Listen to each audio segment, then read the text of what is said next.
It's Open House Thursday on Your View. Welcome to the show. I am Muriah Afolabi Brown. As always, I never do this solo and I have the ladies with me. What get in the building? Yo, good morning. We missed you on Tuesday. What happened? Photo shoot new. Hey, 60 is nothing. Hey, what? 60 is loading. I didn't know that photo shoot could be so tedious. It's a whole day. Oh my goodness. I changed it about 10 times. And they were looking for things I hadn't worn before. So I had to, I broke my cupboard looking, Okay, they came to your house? They set up your house? Yeah, it's actually two boys, T Black and Ibrahim. They wanted to do it for me as a birthday gift. Nice. It took me a week for that kind of thing. So they came to your house and they set up. To the house. Did they have you jumping on trampolines or stuff like that? Thank God, I didn't know that. But they I was crawling on the floor. Yeah. Oh, that's wacky. Oh, Yeah. I can't wait to see that. They must have captured like a tiger. Like a tiger. Yeah. Honestly. Wacky, I thought you were going to be doing a motorcycle for your... But doing that No, they're doing Nigeria. Do I look like a warlord? We are preaching peace. Yes. Yeah. You are telling me to preach war. No, I'm a peacemaker. 100% agree. So you're doing Adire? Adire, yes. Adire. I gave you people Why is it strictly by invitation? Because I'm sure some people Yes, it's strictly by invitation. Because of COVID, you know, I can't flout the COVID laws, one. Two, I cannot be a super spreader like they are in India. You know, so it has to be just strictly by invitation. Yeah. And definitely we'll follow the COVID guidelines. Yeah, we're loving the Adire colors. Beautiful. Yeah, very lovely. Bright colors. Lovely. Thank you. You know how my brown has been asking for this thing? Please, my tailor takes weeks. I need this thing on time. I said, no, you get it. I trust my Mr. Brown. He's coming for that As day. a dashiki, I know it will be a dashiki. Like I trust him. I trust him. You got my back, man. Thank you, Mr. Brown. I'm fine, thank you. We're all bright Yeah. I love what Mayor Thank you. I'm doing fine. So, in continuation of our self-love challenge, right? Yesterday, the community, we did, you take out time and read something about self-love. Yeah, I just read past, and it's so fun. It's actually a funny place to be. Don't you just love the sort of women that are there? Honestly, I love the conversation. Different really type, caliber of women. You attract who you are. Know? So, anyways, so because yesterday was about discussing reading or listening to something that had to do with self-love, and many people, you know, shared their advice, their tips concerning self-love. And from it, I'm going to get a gift of 2 books. One of them has offered to give me 2 books to read, just, you know, to learn about being happy in spite of all that's happening around you. And I'm really so happy about that. Thank you. I love receiving book gifts. You know, I mean, recently I've been very, very depressed because of what's happening, insecurity. I've been lamenting and shouting and Koramo husband, Koramo children on this whole matter. Fear. I just told myself last night, like, you know what, Mariah? We're going to be happy in spite of it all. You know, because we're still here. You know, it's easy for those who are far away, those who are away from us, to continue to incite with their comments. But we are here, and it's important. We are stakeholders here, and it's important for us to be happy and find joy regardless. You know? So I think that's why I want to just change my thinking and just... Celebration this year. I went on purpose. The theme is Viva Nigeria. Purposely. War is not the answer. War has never been the answer. And war will never be the answer. So that you can abuse me.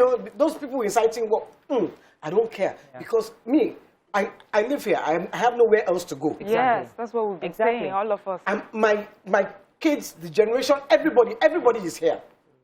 So do you know how Nigeria will scatter? 200 million people. Yeah. Do you know what it will do to Africa if there's a war here? Right. So when you are inciting this kind of thing, do you know what you are inciting? Exactly. It is absolutely. You know, and painful. It's in the papers. The vice president. The vice president. You know, same thing. He said he saw a judge in Somalia. He had known him before the war. He said when he got to Somalia, he saw him. He was queuing for food. Look at that. Let me come to you, Tokwe. I know you're working towards this weekend thing. Well, the free conference on Saturday, it's all over my social media page. People can register because they are sending me private messages. I'm replying them, but it's pretty cumbersome to reply everybody. But what you said yesterday, I did a Facebook Live saying exactly the same thing, because yesterday I took a bike coming here. The dress I wore ripped a bit at the back. From here, I went to Mowe for site inspection, and as I was going, I just went live on Facebook and said, Nigeria life will try to frustrate you, but how you respond is your own. You determine it. Don't let everybody, the lamentation, the complaints, turn you into seeing everything as bad. Like, let's see positive perspective. But in the spirit of challenge, Mayam has done 2 challenges, you know, and I'm really excited about the fact that you keep pushing yourself. So when I saw someone saying green challenge, I said, okay, I'll do this one. So all through the month of May, I'm joining a green challenge that first thing you take every morning will be green, like leafy green, juice or smoothie. Just ensure the first thing you take is a leafy green. And I've started with bitter leaf. Yo, man. Yes, let's take best. We have to run. Somebody, I bought one leaf green. Okay, it was a struggle to finish half a cup. I kept drinking one. But chlorophyll is good for the body. My former sister-in-law is sending me detox this thing. Cheese or pill? Tomorrow. No, detox liquid. I don't know what it is. Okay. What is inside? To get you ready for the 60th. We have to run, guys. If you see me with horns on Monday. We have not done papers, so let us go on a break. When we come back, we go through the fun things of papers, and then we'll just stay with us. We'll be right back.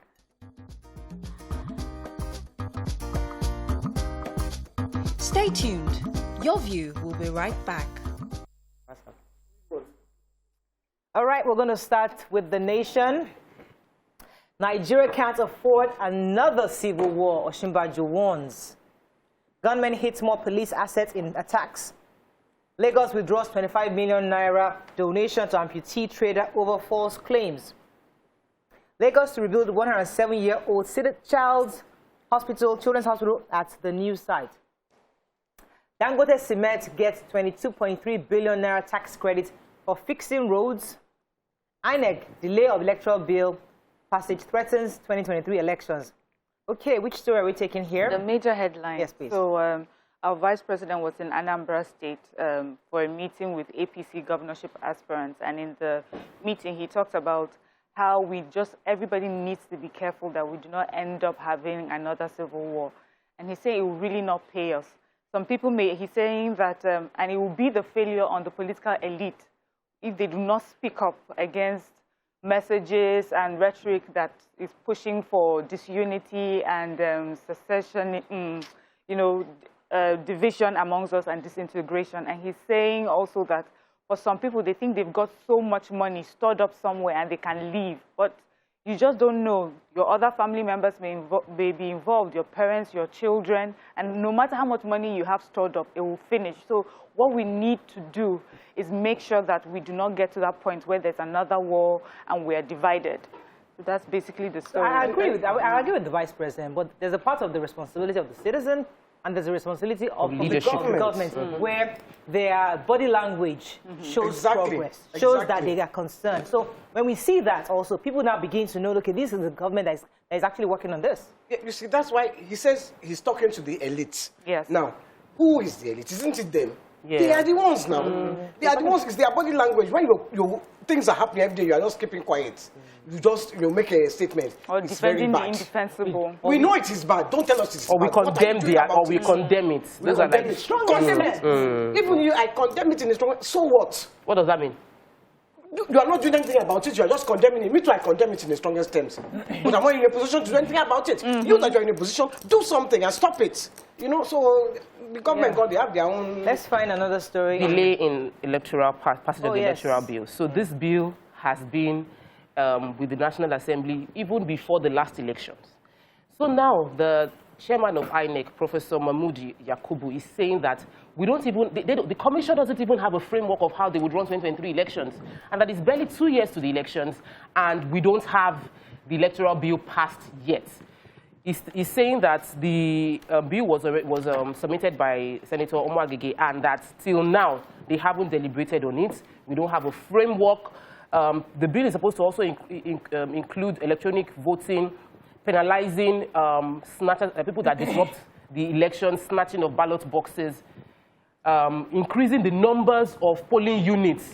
These are things that the structure needs to be put on ground now. We can't start rushing for that one in like it's 12 months to the elections. Yeah. Can the National Assembly, how the same effort they are putting into security, the framework for our country lies on our democracy. Can we strengthen our democracy by passing this bill quickly? And I think I'd like to add to that because the INEC has also said that February 18th is the date for the general elections and that they will bring out the schedule immediately after the Anambra gubernatorial elections, which happens November 6th. And in addition to that, I think it was the U.S. government that did say that, well, no, the UK. That said and insisted that we need to have that electoral reform quickly because democracy must be strengthened by the law of the ability of people to know that who they vote in. Democracy can be strengthened only by ensuring that who you vote in is who gets in. So that's really what. And they help us count how many days. They helped us count it. Yes, so 1 year. We have 1 year, 1 year, yes. 9 months, Yes. 2 weeks, 6 days away from that day, from February 18th. election. In short, 660 days. Good. I like You've counted it for us. Yeah. Okay, let's say Punch. I know Punch came in late, but let us see if we can say any similar stories. States face cash crunch. Salaries swallow revenues. Federal government seeks more funds. Picture here of family members of Chibok during an interfaith meeting to mark the 7th year. 3 Osun principals suspended for pro-Oduduwa groups visit to schools. Lagos expects 261 days rainfall in 2021. 2 killed, 2 injured as trailers collide in Lagos-Ibadan Expressway. Oshibajo criticizes vaccine politics, export ban on developing countries. And FG fortifies security at Abuja and Lagos other airports. Okay, any story there, Wike, that caught your attention? Was the burial of the slain university girl. Oh, yeah. Yeah, From Greenfield. Yeah, in Kaduna Miss State. Dorothy Johanna. Johanna, sorry. And they buried her, but some of the students were now relating their own story and how they came in, that the teacher was trying to, when they opened the door, they saw the teacher trying to stop the bandits from coming in, and they shot his leg. So he left the door, and then they shot his, when he left the door, they shot his chest, came in, went and took, they went to hide. They took 6 boys. Then they now left there and went to the female hostel and took all the girls they could find. And Our hearts go out to the families, Wike. It's a really, really sad story. The father was so sad. He said that he didn't think he would bury his daughter. And the mother spoke to her a few days before she was killed and said, I just pray, keep your faith in God. She didn't know that would be the last time she would see her. So they're actually communicating with the They were kidnappers. communicating. She said, he said he couldn't talk to them because of the his temperament. So it was his wife. And they said they wanted 800 million. I said they can't afford 800 million, you know. So I don't know. I'm not saying pay bandits, but find a way to get these kids out now. Come on, it's too much. Moving on to the Nigerian Tribune. Nigeria can't afford a war, says Oshibajo. 7.5 billion naira secret withdrawal. Senate gives Tuesday ultimatum to NSA, Finance Ministry, and others. Reps to investigate 500 million naira earmarked for rebuilding Chibok schools. INEC to announce schedule of 2023 elections. NSIA achieves $350 million forex savings, creates 250,000 jobs. FEC debates worsening poverty, approves national poverty reduction growth strategy, and APC will not govern beyond 2023, says Sheyi Makinde. Which story are we taking here? So there's a 7.5 billion secret withdrawal that the Senate is asking that by Tuesday, the National Security Advisor needs to give an account for. And it's also asking that the ministry, that the Ministry of Finance and Accountant General Office will also need to explain and return the money to the account. So this 7.5 billion, the amount represents 2% of the National Automotive Design and Development Council as levy account domiciled in Central Bank. And the agency said that I think they had written to the Ministry of Finance over the matter, and according to him, they sought from the Minister of Finance and the Accountant General of the Federation for the withdrawal of 3.7 billion. Anyway, by Tuesday, we need to find out what has happened to the money and how the money will be returned. Still on the issue of money, I think Nima took this story sometime early in the week. The reps have decided to investigate the 500 million naira that was earmarked for rebuilding the Chibok. So if you recall, 7 years ago, after the foundation laying ceremony, the Safe School initiative that provided 500 million naira fund by the government to rehabilitate the school. Nothing has been done since then. So the House of Reps are taking this seriously and saying that they must know what happened to the funds that were provided for this rehabilitation. Let's go on a break. When we come back, we'll move on to the other stories in the papers. Stay with us. We'll be right back.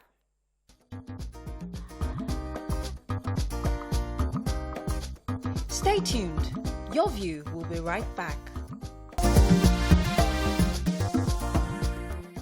Thanks for staying with us. So we're moving on to Vanguard. Nigeria in trouble. Security architecture of no use. Senator escapes death in Kogi. PDP, Ohaneze, MBF, Pandef, others back UK's call on federal government to amend Electoral Act. And Nigeria can't afford another civil war. Okay, which story are we taking? I was going to take the Kogi. Let me see. I think I have that story. Senate, okay, you have that story too, YK? Yeah, take it. Anything you miss out. I'm trying to even find the story here. I know I took a... Go ahead, YK, if you can find it. Senator Odia, who represents Edo Central, was on his way from Edo State through Kogi, Lokoja, when bandits attacked them, shot at him, his police responded, the police guarding him responded, they shot them, they were injured, but they managed to repel the bandits. So he now rushes his policemen to the hospital. On his way back, then they had to go to Abuja quickly. On his way back, there was traffic, and then the bandits start attacking them again before they managed to pass and go. Just the he's seriously traumatized. He's still. The reason I took this story is because he has police protection. Yes. Other people don't have. Mike, let me even add to that story, because in that same story, we had there two other security things that happened. Police checkpoint in Akwa Ibom State. They set ablaze their patrol van in the community, and the hoodlums came on motorcycles, stormed the police checkpoint, and they opened fire on the officers. I think they killed about a couple of them. 2 of the officers are dead on the spot.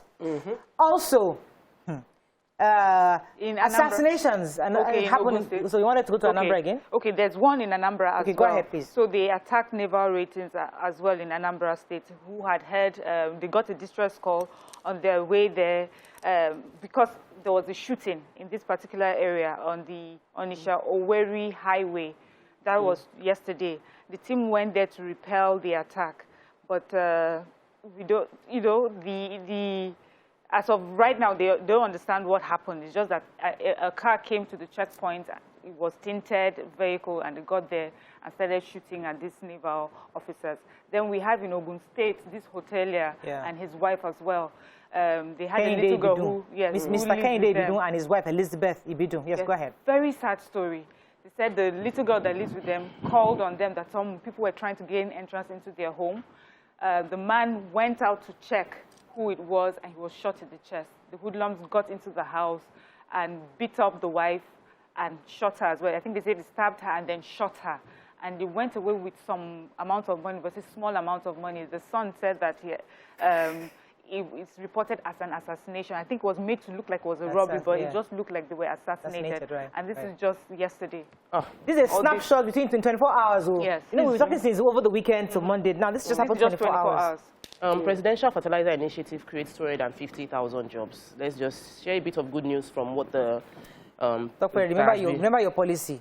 Have they collected the job? Yes, actually, this is a 4-year-old policy. Okay. Like they said, the policy has been on for the past 4 years. Since inception 4 years ago, they've been able to create 250,000 jobs. Okay. All right. And that's why I wanted to mention it. They also have been able to take $350 million savings. So usually we spend so much money on paying subsidies on fertilizers, but now we produce it locally, and they are now going to create even more spin-off companies to domesticate this entire value chain of fertilizer creation and the blenders and all of that. So, but it seemed to be a good move. It's working so far. Let's consolidate on it. 250 jobs is it might not be huge in terms of the number of unemployment we have, but it's still something worth mentioning. Okay, let's move on to the final paper this morning, which is Daily Sun. INEC proposes February 8th for 2023 presidential poll. Insecurity, Ebonyi unveils Ebubeagu, imposes curfew on land borders. Gunmen killed 2 policemen in Akwa Ibom. We talked about that earlier. Nigeria can't afford another civil war. Yes, we talked about that. Powerful forces plotting invasion of Southeast, Ohaneze alleges. And APC won't rule Nigeria beyond 2023, says Governor Makinde. Yeah. FG to partner China on security. Interesting. I wish I read that. Ebonyi State have also now unveiled their own chapter of the Ebubeagu, and also they have there's a curfew that has been placed as well in Ebonyi State, and it starts from the 1st. I think it starts on immediately, and then there's a fasting and prayer from the 1st to the 8th of May.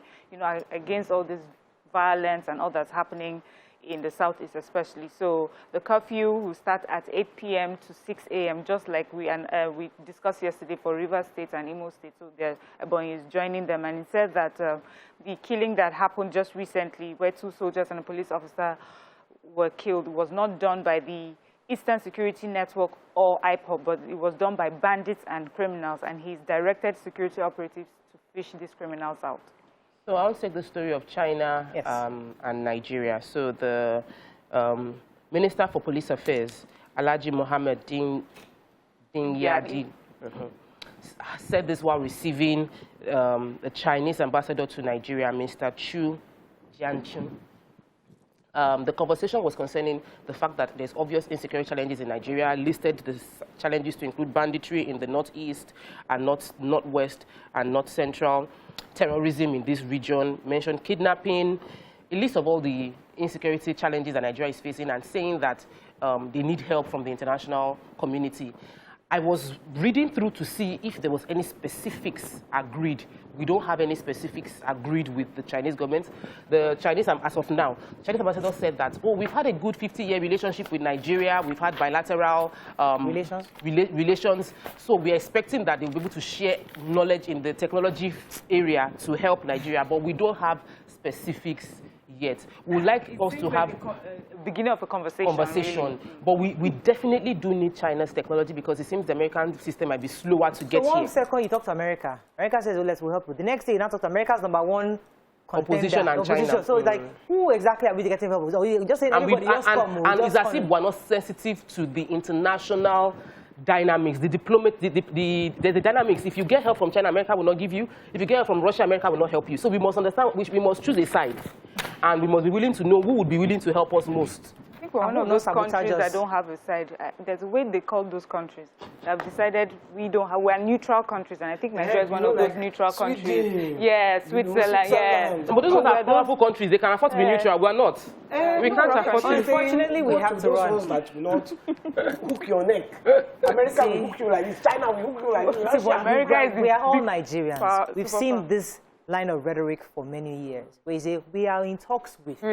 That doesn't mean anything. Really happens. At least we heard here from our guest yesterday who was telling us about the Tucados that we're expecting. Hopefully, we should get those by June. But let us have concrete, the fly fighter jets that we're expecting from, I think, from the US, I believe. I think it's been assembled in Florida or something like that. We read it in the news some weeks back. But didn't we pay for that? It's not Of course, we paid for that before. Okay, let's go on a break. It's Thursday. Really, we usually like to gist on Thursdays, but the issue of drug abuse is quite prevalent, and we tried starting the conversation last week, and we thought it was better for us to dig in further, because many families need help in this regard. Stay with us. We'll be right back.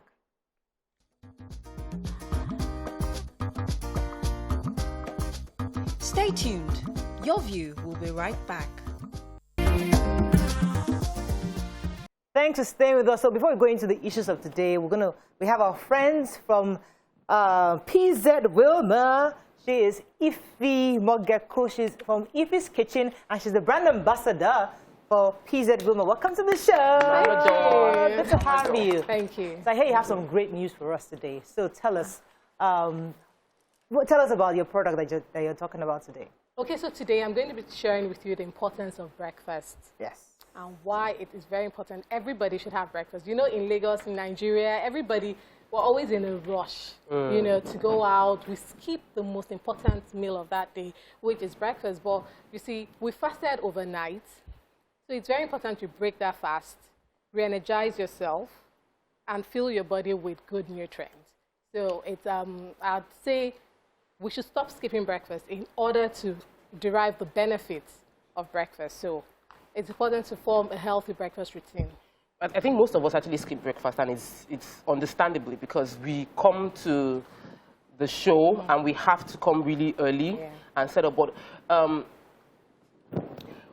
what are the benefits, you know, in a way that anybody watching right now, who's probably not in the same situation as we are and might not be able to inculcate breakfast early enough? What are the benefits of taking healthy breakfast? Right. Now, if you, one of the benefits of taking breakfast is it helps you derive nutrients from that first meal of the day, you know, nutrients like your vitamins, iron, fiber, and this we know will help you function in a healthy manner all through the day.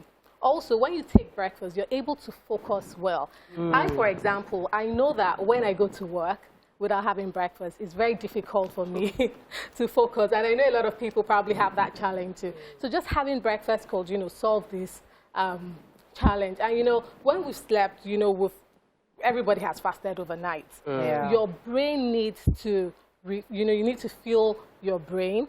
It needs a fresh supply of glucose as blood sugar to help you process your thoughts and information clearly. It also energizes you.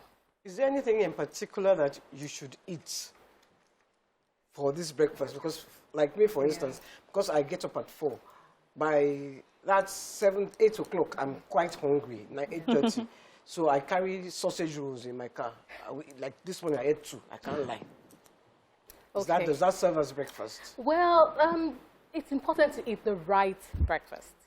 And for me, the right breakfast will be one that is filling, is nutritious, it's delicious. Because when, you know, it fills all these things, you want to eat it every day. In that way, you're forming a breakfast routine, which is what we're talking about, you know, the importance of breakfast every day. So now, what is that meal you should have? I would say one that is filled with protein, a high level of protein, low fats, and also fiber, which is, you know, very good.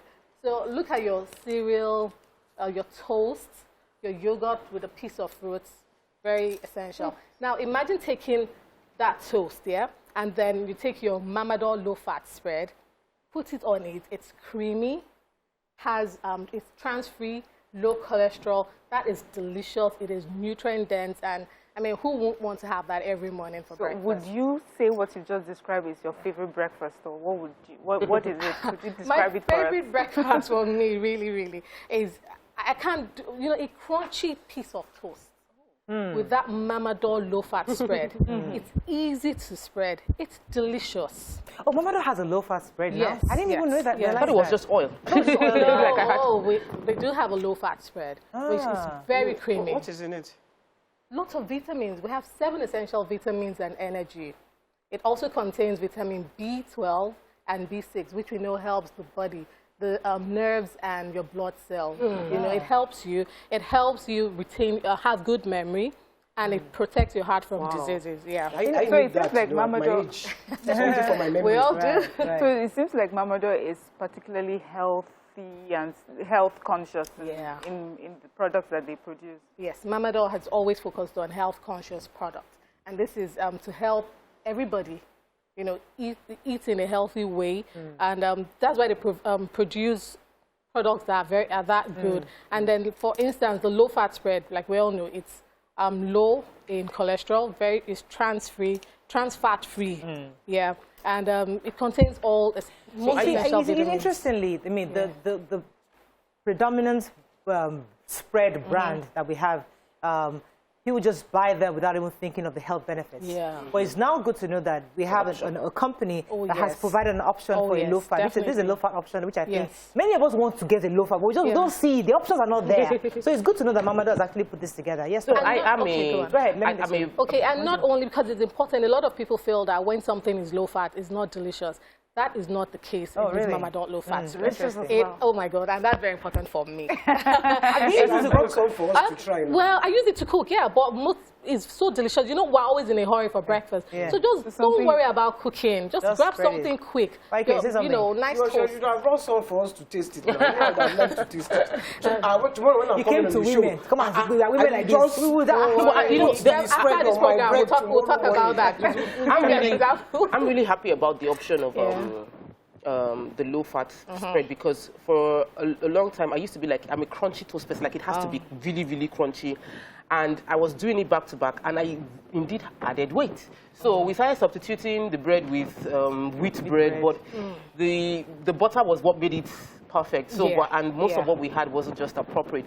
But do you have another option of spread for children? Children probably might not need the low fat. Is it just the low fat alone that Mama Do has? No. Mama Do has another spread, which is a good spread. And then they also have the low fat spread. So you can get the regular one and then the low fat Then spread. also, just like Maria earlier mentioned, we're surprised that you have the low spread, but where can we get them? And also, you know, this is Nigeria, and all of us can afford big tubs, and some of us really prefer like economy size ones. So do you have those options? Yes, Mama Do comes in the 250 gram and 450 gram tub. You know, it's everywhere in your supermarkets and in the open market. And the good thing is that it's very affordable. Really? Hey. Yes, so everybody can get one. And you're sending some to us today. Hey, why? I just want to try it. I know, but for me, let me just, I don't know, you might not have the answers to this question, but I always get confused in the difference between the margarine, butter, and the low-fat spread. I mean, do you have an idea of the difference? Because mothers always wonder, do I just buy the butter or do I just buy the margarine? And people say, don't buy margarine, no, it's not good for you. Well, you know, margarine is man-made, while butter is is natural. Let me put it that way. But you see, the Mama Do low-fat spread has come in to provide you all the nutrients, all the good things that you need, right? So it's very safe. It has no cholesterol, unlike regular margarine. Right. So it's the safest spread you can get now in the market. Good to know that. Yeah. Okay, so we're excited and hope that our viewers get the message of Mama Do. Oh, yes. And I mean, Mama Do is becoming a partner recently, so we'll definitely be willing to see some of your properties. All right, thank you very much for coming on the show. Bye.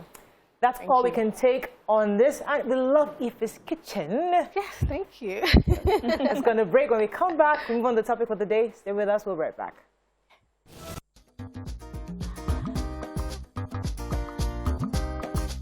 Stay tuned.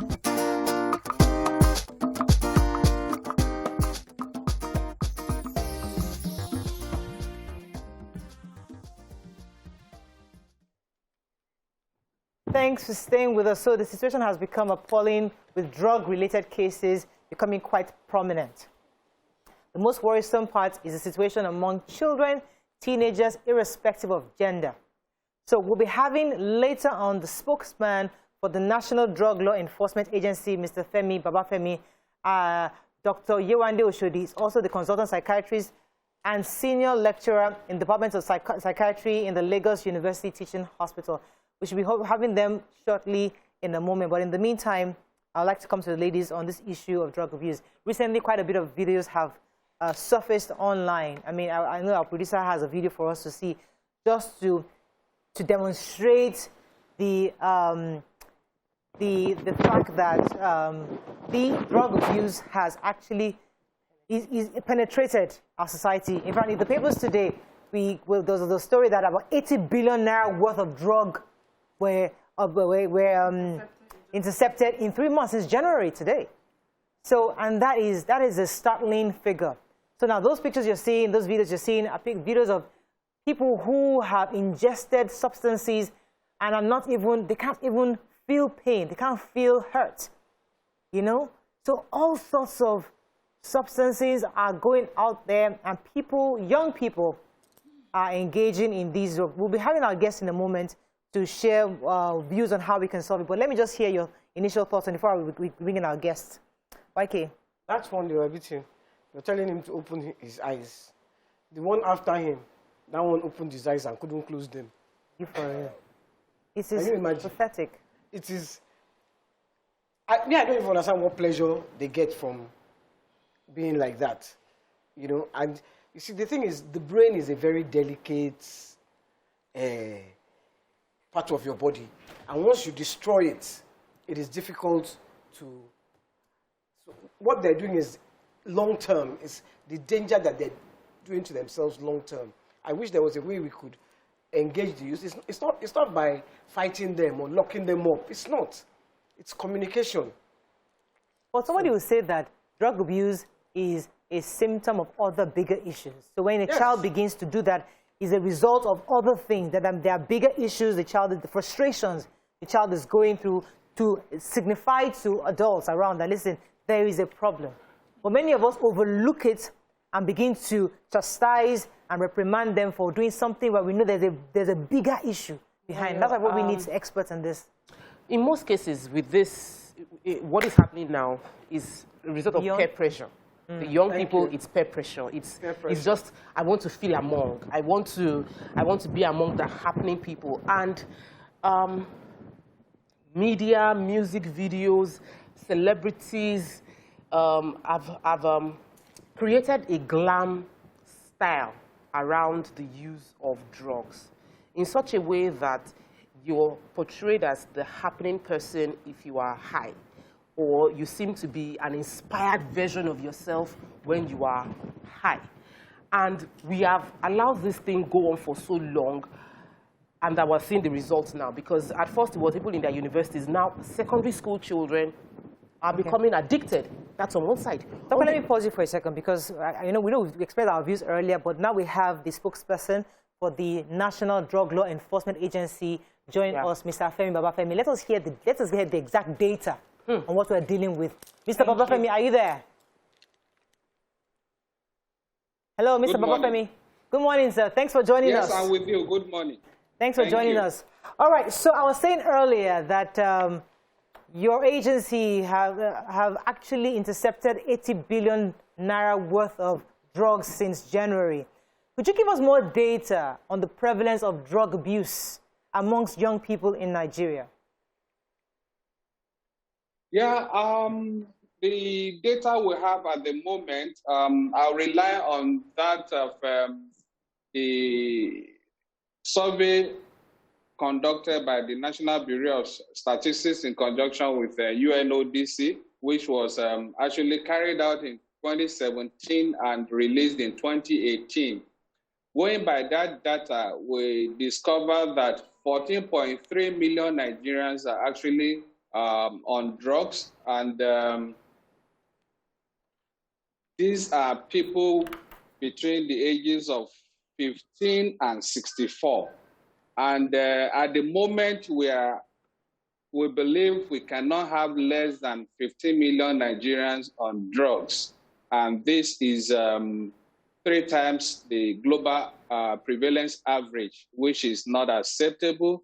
It is also projected that in another 30 years, if we don't do something drastic and to stop the trend, we'll probably be having another 15 million Nigerians added to that, and that will give us about 30 million Nigerians on drugs, which it's not too good. At the moment, we can see the impact, we can see the consequences of what we have at the moment, ranging from medical, psychological, socioeconomic problems, and now dovetailing into the security challenges we're having across the country, because it's now an evidence-based fact that there is a strong nexus between the level of insecurity we're having across the country and the problem of drug abuse all over the country. Whether you are talking of insurgency in the northeast, you are talking of banditry in the northwest, you're talking of kidnapping and what have you in the north central and all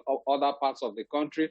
All these have a basis or a nexus with the level of drug abuse we have in the country. And that's why we see there is a renewed effort within by the NDLA, not only to enforce the law, that is intercepting, disrupting the supply chain, which we call drug supply reduction, but we're also trying to step up our efforts in drug demand reduction, which is the preventive measure. We're trying to mobilize everybody to get on board, to get involved in the fight so that we can prevent quite a number of other Nigerians, like about 185 million other people who are yet to fall into this ring. Let me get a few more questions in for you. Yeah. Sir, So, go ahead. Mr. Babafemi, very interesting data you just shared with us, where you say that the age range for people who are drug users and abusers is between age 16 to 64. So people who are in their old age. So the reason why this is interesting is that many people think, oh, it's only young people take the drugs, and then maybe it's a habit that they can stop. Or these numbers of people in their old age, is this something they picked up in their old age, or is this a drug problem that they have carried on until their old age? Could you help us explain that and how it affects you in your youth and how it affects you in your old age? Yeah, these are, they are interlinked. First, we have to, if you are talking of the youth, you are looking at quite a number of factors responsible for this. Some poor parenting, others loss of values at the community level. You have issues of peer, like I heard somebody talking about peer influence that is playing a major role at the moment. This culture of I want to belong. You know, a lot of our youths just want to do what others are doing because they see the trend as the new normal, while those that are not on drugs are seen as the abnormal, which in itself is an absurdity. So you also have when you also come to the adults, quite a number. I mean, there are quite a number of other issues ranging from socioeconomic pressure. You have a number of people who probably, because due to one problem or the other, they think by staying on drugs will give them some level of relief. And but then what we are trying to let them know is, yes, you may have some relief for a moment, probably for 10 minutes, for 30 minutes, for 1 hour. But after that, the problem still comes back. It doesn't solve the problem. Right. So that way they become addicted. Right. Because now when the drug wears out, they want to go back to it so that they get that relief also. But then we keep pushing it to them that this will not solve your problems. Okay, there are quite a number of other ways. Right. Right. Mr. Babafemi, I want to ask a question in terms of dealing with another side of where this problem is coming from. Most of the time they say when you follow the funds, you can deal with it. A group of people are funding the drug culture in Nigeria. There's a channel with which it's coming through, and people are profiteering from it. So what is the NDLEA doing? Because I know you've found a lot of drugs. How has it been tracing who is funding, where is it coming from, and other countries where it's been imported from? Yeah, we're dealing with that, where there are some countries we refer to as the source countries, where some of these things come from. Nigeria is developing partnership and relationship with a number of them so that there will be collaboration. I can assure you that the NDLEA at the moment is enjoying that partnership and collaboration with international partners and governments of other jurisdictions, and that is why there is nothing we're doing at the moment. Our operations are basically intelligence-based. You wonder why it's every day. If I continue to reel out statements on arrest every day, I'm sure the public, you get tired, and that's why we just release that once in a while. But at the moment, I can tell you that almost every day we take people at the airports, at the land borders, and what have you, equally at the seaports. These are intelligence-based operations. It means we're getting information, we're exchanging information with partners, with international partners across the world, and that is why we're having the number of seizures. Apart from that, we're also having quite a lot of inspiration from the leadership of the agency, which has really boosted the morale of the staff, because what you have at the moment is the same staff that have been in the agency for years that are doing what we're doing at the moment. So, All right, let me get one more again, question for I can you. also tell you, okay. Go ahead, Wake. Yeah, I wanted to ask, I know that we have a lot of tramadol, benylin, and all these medicines. Pharmaceutical drugs. Pharmaceutical opioids. Yeah, do we have cocaine and heroin? Is that prevalent in our society as well? Yeah, we have that in circulation. Like I was, I think yesterday I did release a statement where we made some recovery, interception, and seizure in Abuja of cocaine. One in particular was actually meant to be taken through our borders. I mean, this fellow was trying to travel from Abuja with about 900 grams of cocaine to Kano, from Kano to Niger Republic, from Niger Republic to Libya. And you know, when it gets to Libya, it's meant for Europe. So then you have another seizure that has to do with 200 grams in Zuba area of Abuja. And some of this, and within Abuja, like in areas such as Abattoir, Karu Abattoir, the Tora Bora in the former SARS headquarters, Zone 4, Zone 5, we have some of these things, but then the agency has really done much in recent weeks to mop up and disrupt their operations. I can tell you today that the agency has established outposts in area, Zone 4, Zone 5 in Abuja. So these things are within, again, when you come to Lagos, you also find such things in areas like Lekki, VI, and what have you. So, and again, I also know that we're disrupting their operations in those areas, and we continue to do that. That is very critical. Quite a number of arrangements are being deployed every day to respond to the trends and what is happening out there. Let me go on a quick break. When we come back, we'll continue this conversation. We'll bring in other guests because we need to talk about the effects on the human system. Stay with us. We'll be right back.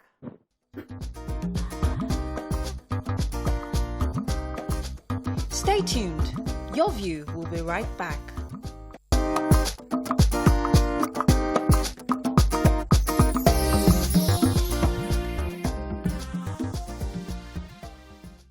Thanks for staying with us. So joining the conversation now is Dr. Tunde FADIPE. He is a consultant neuropsychiatrist at the Lagos University Teaching Hospital. Welcome to the show, sir.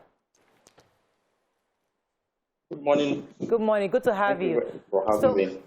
We'd like you to join the conversation, especially in the terms of the mental effects of drug abuse on young people. Could you help parents understand how this affects them and how it can impair their growth and development? Right. Thank you very much. As we know, psychoactive substances are drugs that have an effect on the brain, and by that I mean that it would affect people's behavior, it would affect their way of thinking, it would affect their perception in terms of how they perceive things in the environment. And you specifically talked about young people with regards to their growth and development. So now we're talking about a drug that has effects on the brain, specifically a developing brain. And the effects are enormous, and affect children in several ways. One is that in the extreme case, maybe I should talk about how the use of drugs can progress, especially for young people. And so, for instance, many young people will start by experimenting, and then it progresses to a stage where they begin to use it more frequently, regularly. And it may progress to a stage that we describe as abuse, and to a stage where they become dependent on it. And at that stage, they basically need that substance to function, to engage in their day-to-day activities. And for us as professionals, we believe that people at that stage have a medical problem, because we believe that these drugs have a way of rewiring the brain such that people then need it to do things that they normally should do without these substances. Right, right. It's also important to note that these drugs can cause a number of neuropsychiatric problems or even have a number of neuropsychiatric manifestations. I could see that in your introduction to this topic, you showed a number of videos. And many of these videos, which usually from time to time will go viral, it's young people who are acting strange or inappropriate ways. For us, we know that many of these young people are having strange experiences. Usually what is happening is that many of them are hallucinating. So you can imagine somebody who tells you that he was seeing the ghost of the late Abamieda, Bella Anikola Kokuti, communicating with him. If someone has that kind of experience, how do you expect them to respond? So these drugs have those kinds of effects. Some people, following prolonged use, may damage certain structures in their brain, especially alcohol in itself has that effect. Studies have shown that when young people use... Yes, please. Okay, so doctor, there's the weed that a lot of young people start off with, and it's being sold and glamorized, and he said, oh, it doesn't have any effect. It's just, like it has even benefits to smoking it. And I've read other, like there's another school of thought that says it does affect the brain pathway in some way or the other from that point. So many people tend to start off with what they would say is really nothing, weed, and then they go to then they go to something higher than that. Or do you think that really weed is not a problem? Live their lives, especially within the entertainment industry where they glamorize it and they seem to have like inspiration and they seem to be achieving some level of success and especially within the music industry. Let me just be more specific. So how do we now let children, our young ones, understand that it might inspire, but the side effects? Like, how do we create that balance? Because many artists will say that when they are under the effect of the substance, they get more inspiration. So how do we create that? Is it true that they get more inspiration? And how can people still feel inspired without relying on a substance? Yeah, so, something that is used to sell of marijuana, we get a lot of these arguments that helps you get ideas for people who are creatives. Sometimes they have a blog, gives them ideas and all that. But there are those, and it appears that some people may be functioning as at now on the medication. But what I tell people is that for a number of people, some people are able to get away with it. For some other people, it's just a matter of time.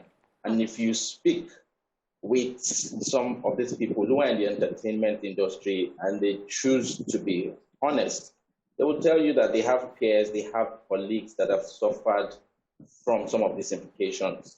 Now, when they use these drugs, these substances, whatever inspiration that they derive from it is temporary. It's temporary, such that after a while, the effects wear off. And then they need to take some more of these substances to get inspiration some other time. The other problem is that after a while, it gets to a point where the amount that they use does not provide or produce or give them the desired effects. And then they need to take more. Right. Let me pause you for a second. Like that. The other, yes. Let me pause you for a second because we have a lot to cover today, and I think we've gotten the crux of this conversation. But I also want to go back to the spokesperson for the NDLA for a moment. Mr. Femi, Babafemi, are you still there? Yes, I'm with you, please. Recently, there was a bust. I think was somebody who was selling cookies, I believe, or biscuits to minors. That was made with some of these substances. As somebody who is aware of what is going on in this area. Could you give us some more information on the various things out there in the open that we parents must be wary of? So people are selling biscuits to us. What else is out there that is being laced with these drugs? These are illicit drugs. Yeah, let me take off from the particular case you mentioned. That was a lady in Abuja who, in conjunction with her boyfriend, so to say, they were producing these drug cookies, and they were not just selling to young people and other members of the public. They were also giving this thing free to some people, to unsuspecting members of the public, and that is to cultivate a new generation of addicts. Because if you are giving that, it works well for you. You want to desire it. You want to have more, and having more means increasing their sales, their market, their target audience. And the moment we got information on that, we have to move in quickly, because if we had not done that, we don't know how many of such would be in circulation at the moment. But beyond that, I know that just last weekend, the chairman of the agency, General Mara, did say in a statement that we're going to be going out to supermarket stores and some other sales outlets, confectionaries, to check out, to look out for some of these things, and that, I can assure you, has started across all our states. But why didn't you give us the name of the brand so we know? Why didn't you give us the name of the brand so we know? Yeah, this one is you have some of these things produced as cookies. You have some of them produced as biscuits. You have some of them produced as cakes. You know, they come in these forms, in the regular form of what you know, of what you're already used to. But beyond the normal flour and some other unharmful, ingredients that are not harmful, you also have some other mixtures, like the Arizona variant of cannabis, like rofinol, like codeine and what have you, mixed together. And when you take this, you are more. I had it after the story of the drug cookies in Abuja came out. I have a personal friend who actually told me that he went for his company's party, end of the year party, and something like that. And there he was served cakes. They were served cakes cut into pieces, and it was only when he had a bite that he discovered that what he had eaten was not just ordinary cake, but something that started turning his eyes, his brain, and every part of his body, and he had to go on hospital admission before his life could be saved. My friend reacted immediately. Let me go on a break on that. When we come back, we'll continue this conversation. Stay with us. We'll be right back.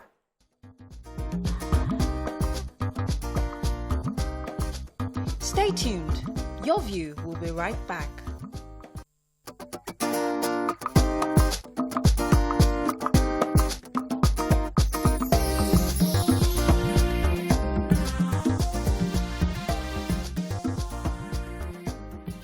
Thanks for staying with us. So we still have our guests in the studio, and we're talking today about drug abuse amongst young people. We're still going to be getting a few more guests to join the conversation, but let me take YK's question first. Go ahead, YK. Yeah, my question is to Dr. Fadipe. You seem to be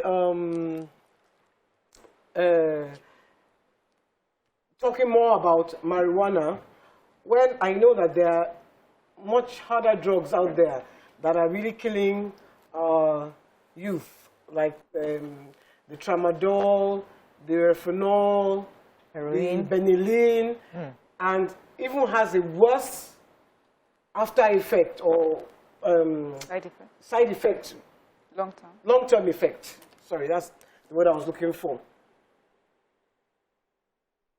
Dr. Fadipe, are you there? Yeah, please go ahead. Yes, right. Yeah, so the reason why I've spoken specifically about marijuana is because the questions were kind of specific Okay. to marijuana. Okay. But what you have said is true. I mean, young people are involved in the use of several other psychoactive substances or drugs, as it were, including cocaine, amphetamines, prescription medication like pentazocine, tramadol, and some other pain. And there are some other kinds of psychoactive substances that young people use, which we describe as atypical. So people inhaling ammonia from the pit latrine, people chewing pawpaw leaves, people inhaling lizard dung. So there's also, I mean, people get that high that they talk about from all sorts of things. So Dr. Fadipe, please, I want you to pause for a second. I'm sorry about that. Dr. Fadipe, I'm sorry. See, because this show is about informing parents, making us understand, could you please give us a list of these things again? So people are inhaling ammonia from smelly. So give us, can you just give us, run through that list again so that we know what these children are exposed to? So it's I mean, sometimes it's a cocktail of different things. So we're talking about things like inhaling ammonia from pit latrine or from urine that has been stored for days. This seems to be commoner in certain parts of the country. People abuse methylated spirits, pawpaw leaves, lizard dung. They produce or make cocktails from the blue. I mean, I'm sure that some of us, the blue that is used in coloring or staining clothes, white clothes. It's used in very old product. Yes, that young people use. In fact, some people even get a high from things like something as common as lacacera, which we see in everyday or in traffic every day. What? Okay, let me go to that brand. Yeah, no, not that he's listening. Okay. And then, go ahead, sir. Hello? We can hear you clearly. Go ahead. And then, of course, there's the common other ones that are more common. I mean, prescription medication, pain relief medication, like pentazocine, tramadol. Pentazocine typically is injected. Tramadol usually is an oral form. There is dihydrocodone, which is also a pain relief medication, which is common that young people use. And in our practice, we're seeing a lot of more people, young people, and I think Mr. Babafemi may speak to this as well, the increasing use of what is commonly known as molly among young people, which is a stimulant, very similar to cocaine and can be used as an alternative to it. All right, let me... comes usually as a... Let me come to... No, but just to add, since you've listed this, it's important for people to also understand what the long-term effect looks like on a person that has indulged in all these things that you have spoken about. Yes, so all of these drugs, I mean, one thing is common to any substance that young people abuse, and it is the fact that it is psychoactive. Like I said, it affects their brain. It affects their thoughts, it affects individuals' thinking, it affects their behavior, it affects their perception of the environment. So people may begin to see things that other people don't see. People may hear voices of people that are not there present with them. Right. Okay, let me pause. Let me come to... On the long term... Hello? Yeah, we can. Go ahead. Let me let you finish. Go ahead, please. Yes.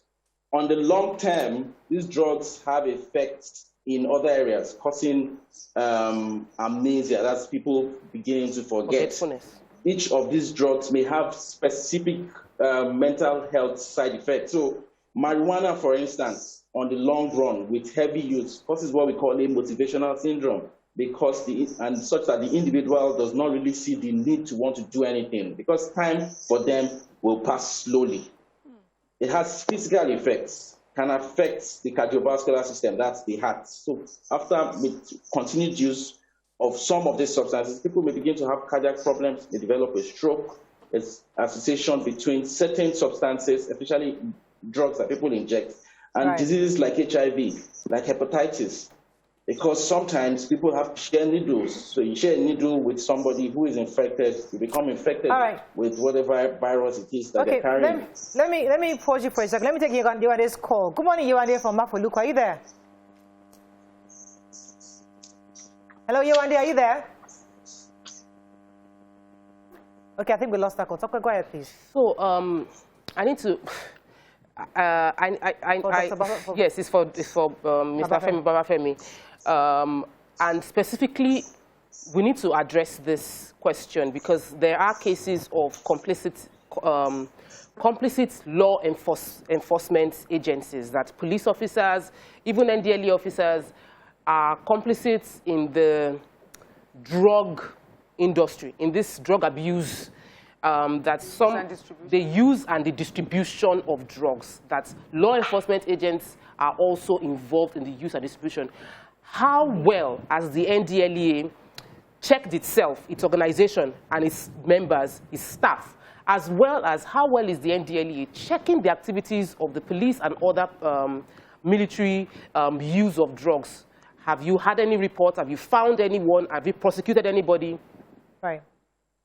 Mr. Babafemi, that's for you. Thank you very much. I'll tell you, if I'm ruling out security agents, I would be unfaithful, because we are all part of the society, and this problem is a reflection of what happens at the smaller units. That is, it's a microcosm of the macrocosm. Whatever we are having at the various units is what we are representing in the larger society. Yes, there could be a number of security agents that could probably have been compromised, but I can assure you that they are not having it easy, and they are not going to get away with it. Anybody that is caught or found to have compromised or to be found in a compromising position would definitely go in for it. I can tell you for a fact that I know quite a number of some of our security agents, security officers, not in NDLA as far as I know of recent. It could have happened maybe in the past, but I know we did issue statements in the past talking about certain suspected security agents and blah, blah, blah. Yes, some of these cases are going through investigation, and in cases where they are confirmed to belong to a particular security organization, we do refer them to their constituency, to their security agency for disciplinary measures, after which they are transferred back to us for prosecution. And I can tell you that quite a number of such prosecution is ongoing at the moment. I'm happy about that. Now, I have to bring in our third guest, who is Dr. Yewande Oshodi. She's a consultant psychiatrist and senior lecturer in the Department of Psychiatry of the Lagos University Teaching Hospital. Welcome to the show, madam. Are you there? Hello, good morning. Thank you for having me. Good morning, madam. So I would like to come to you on the issue of youth and child adolescents addiction. So we've seen videos where children are seen smoking. We've seen videos where youngsters are indulging in these abuses. What do you think? Can you hear me? Hello? We can hear you very clearly. Can you hear me? I'm sorry, I missed what you're saying. Hello? Okay. All right. So can you hear me now? Yes. Oh, very good. So we wanted to come to you on the issue of child usage, because we've seen videos recently where youngsters as young as 4 years old, 5 years old, smoking these substances. We've seen children, adolescents getting involved. I do apologize about that. Okay, so we might have to find a way to fix that. But let me then come back to, yes, Waike. Yeah, I wanted to, my question is to Dr. Fadipe and the NDLE, Mr. Babafemi. I want to ask, I mean, there's all this knowledge out there. You have all this information. Why has there not been a coming together of NDLE, the neuropsychiatric, everybody come together and then enlighten, because information, without information, you don't know. You don't know what you're doing to yourself. If I'm 15 and you give me something and say, take it, and I don't know the side effects, I will take it because I'm enjoying myself with my friends. No, I couldn't hear how.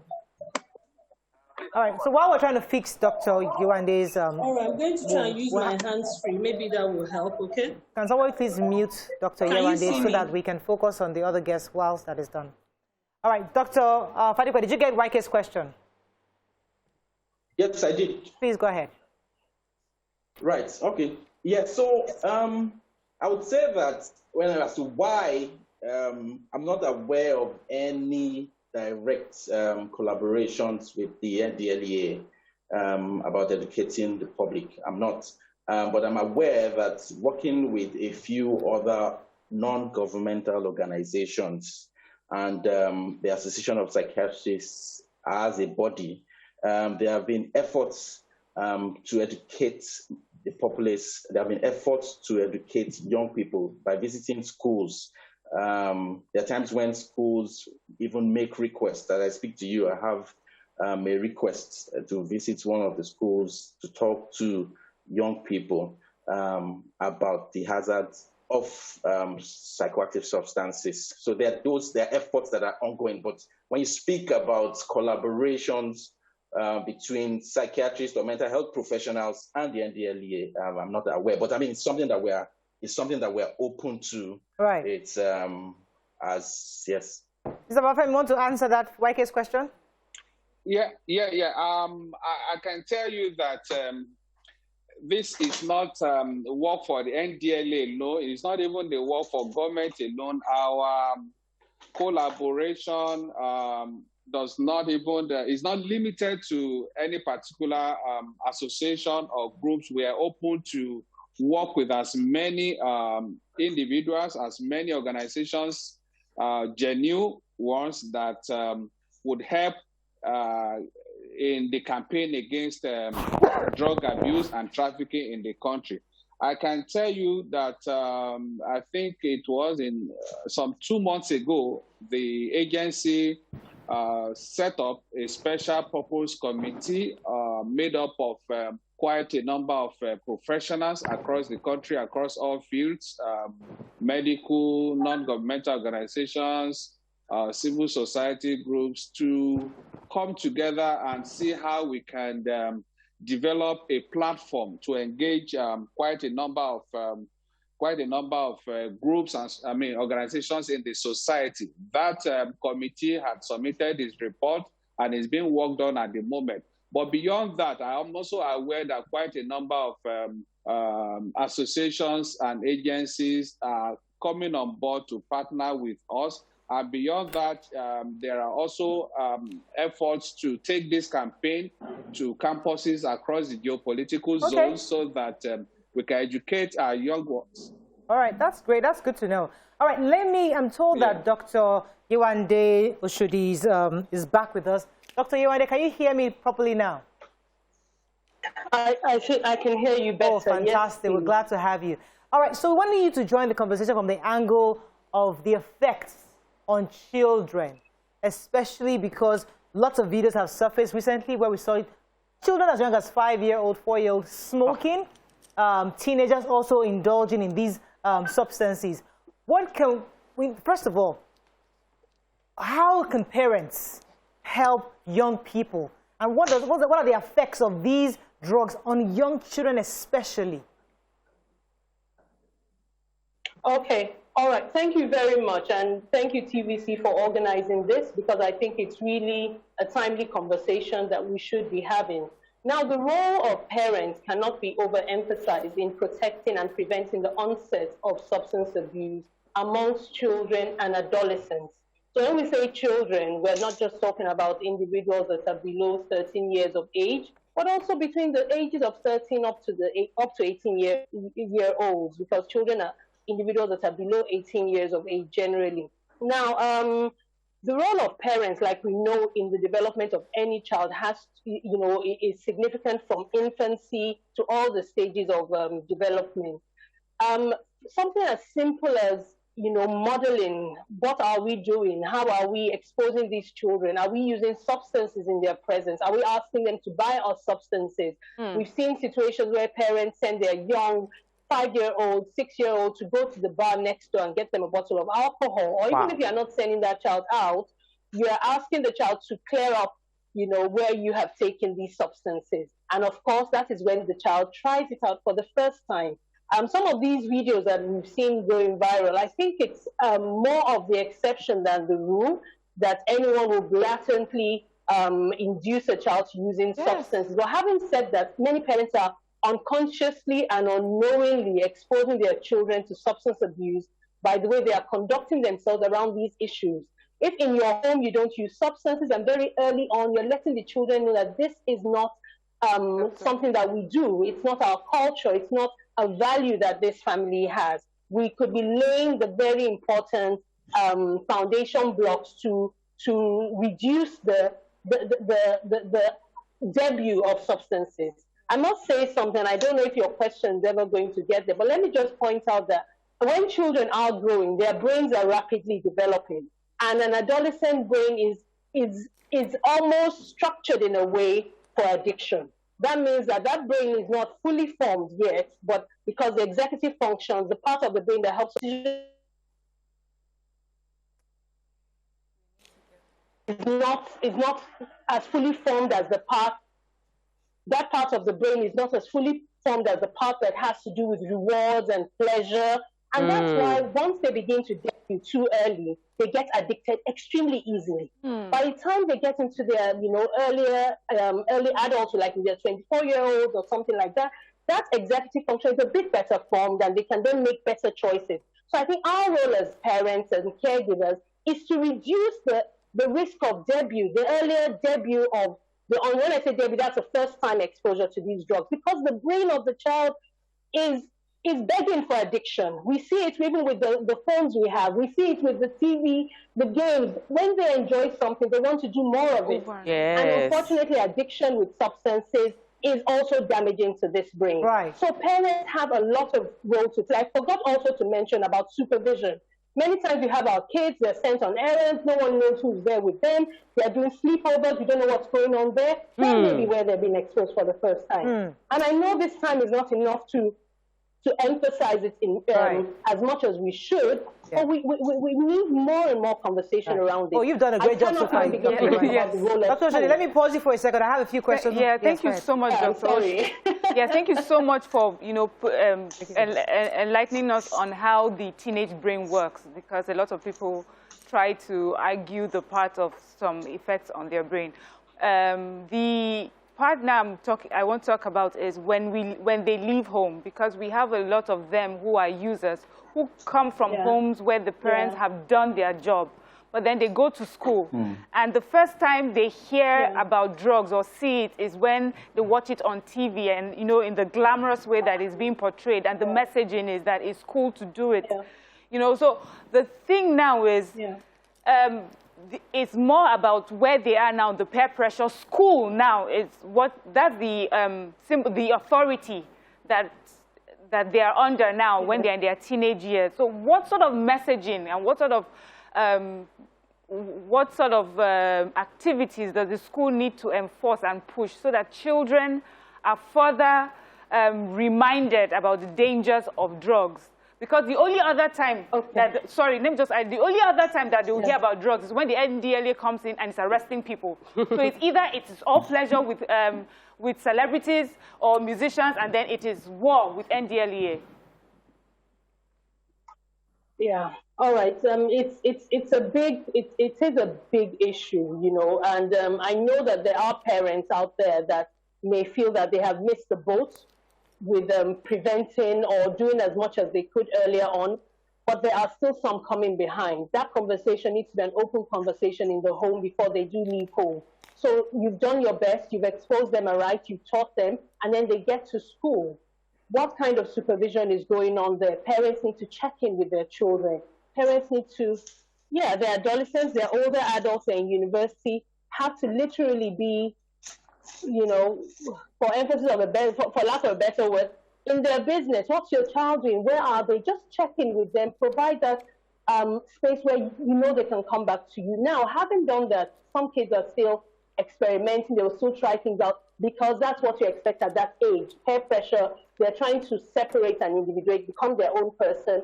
So the schools also need to begin to think about preventative programs. That's primary, secondary, and tertiary levels of prevention. Primary will be where we provide awareness for all children that maybe, you know, just a general awareness, constantly creating that awareness. You don't keep quiet about it. That way we can prevent those that haven't started, maybe from getting into it. Then secondary level will be identifying those that are at risk. Are there kids that are struggling with schoolwork? Are there those that are struggling with their grades in university that are already, maybe they're from dysfunctional homes? And we need to almost provide that platform where we can know these children. They're not just numbers. They're human beings. You know, someone's lost a parent, and then providing treatment for those that are struggling already. We still have we still have our other guests on call, and there's a question that came to mind, and I know any one of you can answer this question. Some of us, when we were growing up, our parents felt that, listen, let me expose them early. Let me show you alcohol in the house. So when you get outside, you know how to say no and you can choose properly. Does that argument still hold water today? Because I know I was exposed to alcohol at 16, not drinking it, but you see your parents having that occasional pleasure. But when I get outside, I know the difference between a whiskey, I know the champagne, I know the wine. In your view as experts, is it right to expose your children early, show them what these drugs look like at home, where they understand it, or just educate them informally, or I hope that they will be able to say no when they get outside? Let me start with Dr. FADIPE, and then I'll come back to Dr. Yewande. Right. So, Dr. Oshodi started by talking about the role of parents modeling in the use of psychoactive substances. Now, when it comes to exposing children, you've spoken specifically about alcohol. One thing that we need to understand that today it's alcohol, tomorrow you do not know what they will be exposed to. So, and the problem with modeling when parents is that when it comes to other things, then it makes it difficult for them to, because you've given them that leeway, it makes it difficult for you to then criticize their use of those other substances. Yes, it's important to educate them, it's important, but it's not that appropriate to be that role model when it comes to use of these substances on the part of parents. Because again, some of this, alcohol, for instance, we know that when taken can impair people's judgment. And there are cases where judgment is impaired because the person is intoxicated, they're offered something else, they go on to use something else, and they're stuck on that thing. So it has a potential or tendency to serve as a gateway to other things. All right, let me let Dr. Yewande, are you there? I'd like you to take that question too. Yes, I'm here. Yeah, go ahead. You want me to speak to the same question? Yes, please. So I'll just, agree again with Dr. FADIPE, and also just remind parents that they are influencing and shaping their children, literally. So while you're old enough and maybe you're able to measure how much you use and, you're safe with it, the child may not.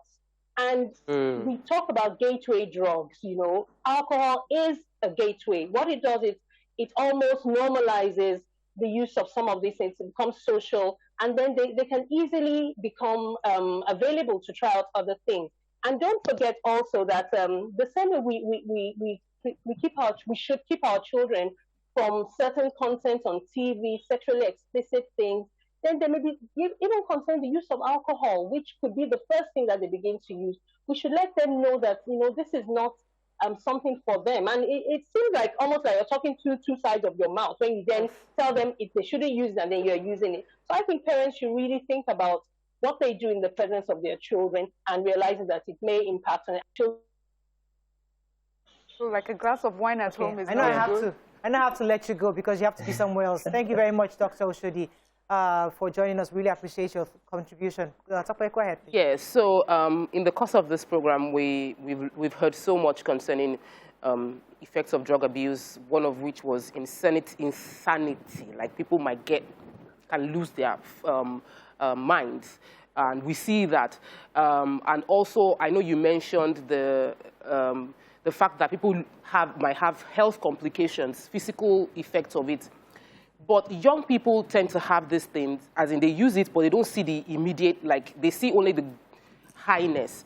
What are the short-term effects of these things that probably it might be a stronger deterrent in terms of educating the young ones about why they shouldn't use it? Okay, thank you. Did you say short-term? Just to clarify.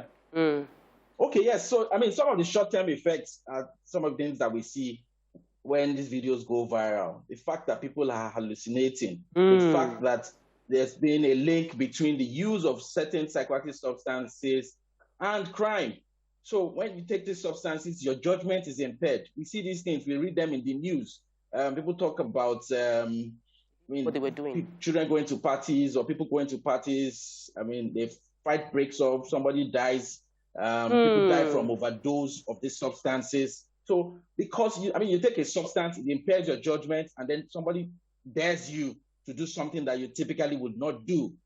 In Nigeria, there's been a lot of report about people taking their own lives. These drugs have a role to play.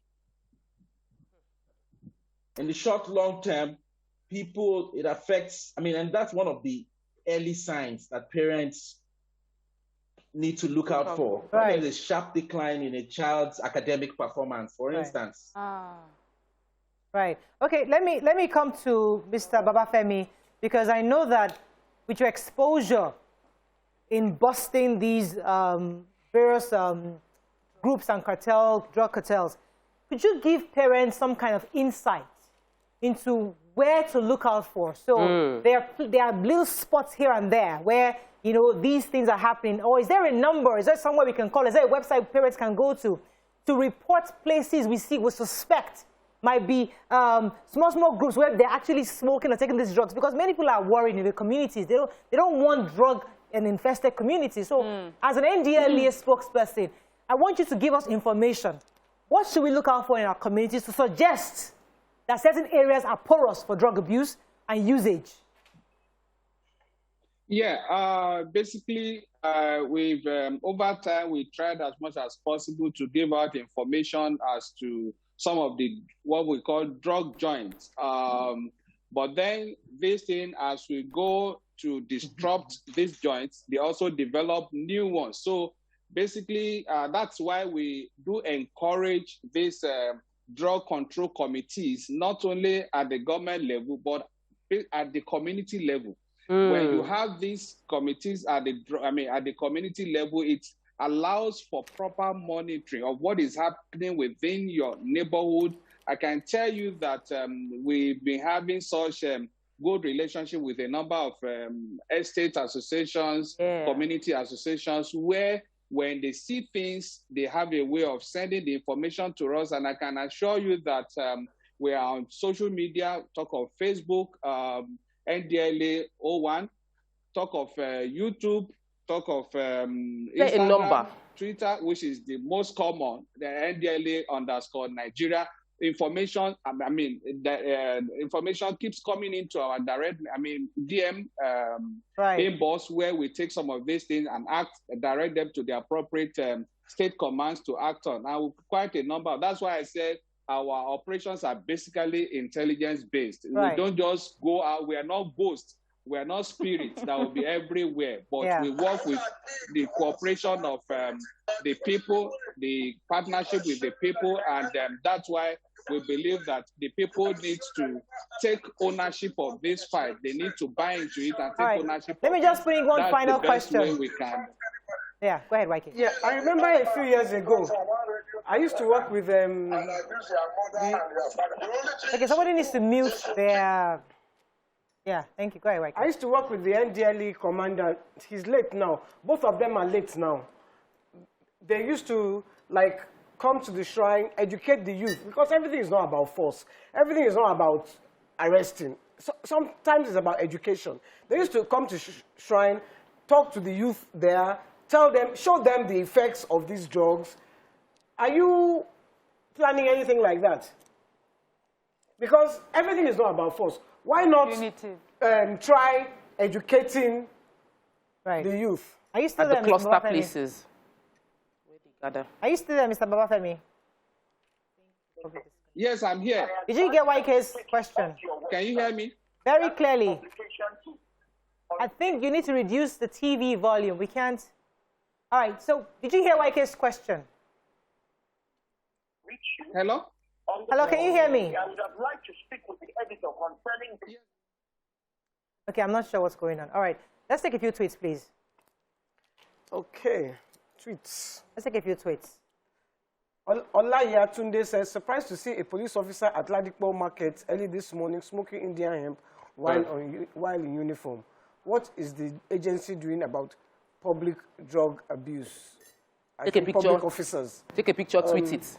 Andrew in Streatham, it's best to show the harmful effects of drugs by taking them to rehab centers, and for alcohol to show them the harmful effects of wine, beer, etc.